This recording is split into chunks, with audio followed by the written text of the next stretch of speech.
what were your expectations naman nung nagsimula ka into trading? Pumunta ako dito, coach, napapanood ko lang yung mga videos ni Coach Lady. Zero knowledge, pero nanonood ako, coach. So, alam ko yung mga ganon-ganon. Then, nung nag-start na tayo, coach, expectations ko talaga. Hi everyone, Coach Jeff here from the Legendary Trading Academy, and I'm here with one of our students from our Batch 1 graduates. Hi guys, I'm Reese, 22 years of age, graduated as BS Tourism student. Tiga saan ka nga uli? Taga Ilocos ako, coach. And then what got you in, interested in forex trading? Nagka-interest ako, coach, dahil gusto kong matuto sa about economics. Siyempre, mag-gain ng knowledge na iba din. Kumbaga, gusto ko pong i-widen yung mga nasa isip ko. Dagdagan ito, like ganun. Tsaka, siyempre, yung profit din. Okay. So, tumatanda na tayo, so... Tumatanda ka pa niyan eh. Paano naman ako? Okay, so what were your expectations naman nung nagsimula ka into trading? Pumunta ako dito, coach, napapanood ko lang yung mga videos ni Coach Lady. Zero knowledge, pero nanonood ako, coach. So, alam ko yung mga ganon-ganon. Then, nung nag-start na tayo, coach, expectations ko talaga, maulol ako dito. So, in-expect ko na ganon, yun nga. Pero nung habang tumatagal naman is, ganda pala ng pinasukan ko. Like, natututo ako hindi lang sa pagtre-trade. Kumbaga, para sa sarili ko din, coach. Yung personal ko na growth. So, yun.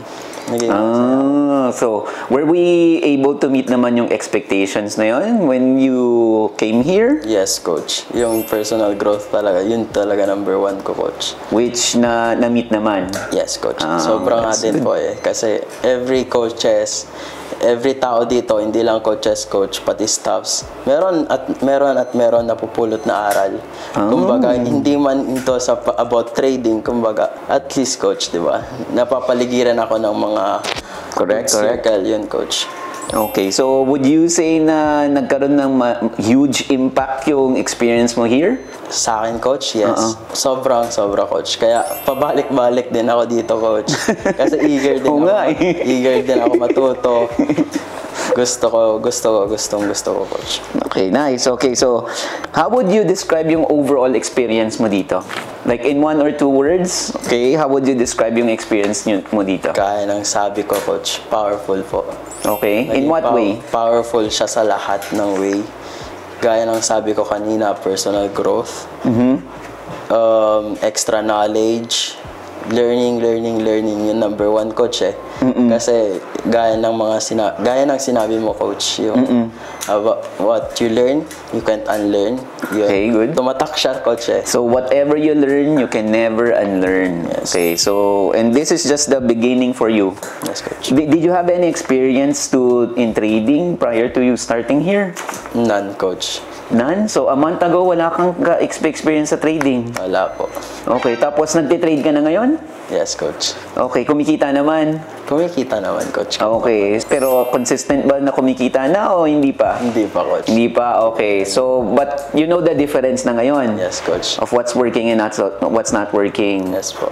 Okay, so would you say na it was worth it? Yung time, effort, resources, including yung enrollment mo dito?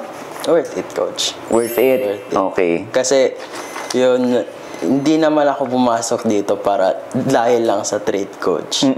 Pero, pumasok ako dahil doon. Pero, yung circle, gusto ko talaga, coach. Nanonood ako doon kay Coach Lady. Okay. Nakikita ko na ganda. Like, pumasok nga ako. And, yun nga, coach. Yung expectation ko na sobra-sobra din.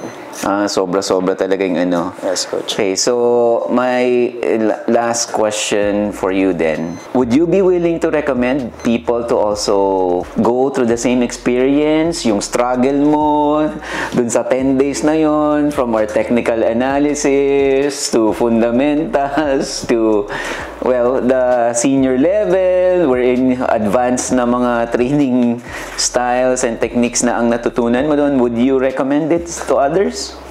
Yes, of course, coach. Why Okay. not, di ba po? Kasi kahit man zero knowledge ka, gaya nga ako, coach. And in that 10 days na ano lang, coach, hindi man gaya nga naman sabi nyo na ang liit ng, ang tight ng days. Pero yung learning mo, knowledge mo, may re-recommend ko siya, coach. You would recommend it? yes, yes. Okay. All right, good. Kasi yung mga mapupulot na aral, coach, is iba din po. Yes, coach. What's your reason for getting into to trading to begin with? Naisipan ko pong pumasok sa trading dahil like gusto kong hawakan din yung oras ko, coach. Okay. So, pero like yun nga po, need to be profitable pa din habang Okay. hinahawakan yung oras. So, time freedom. Yes, and gusto ko rin po, syempre, tumulong po sa mga parents ko din po. Okay. So, long-term support for your parents. Yes po. Okay, and you saw that it's going to be in an industry like this, like in trading, Yes, coach. where you for can my- achieve both. Yes, coach, and for my future na din po. Para sa sarili mo na rin. Okay, good. Alright.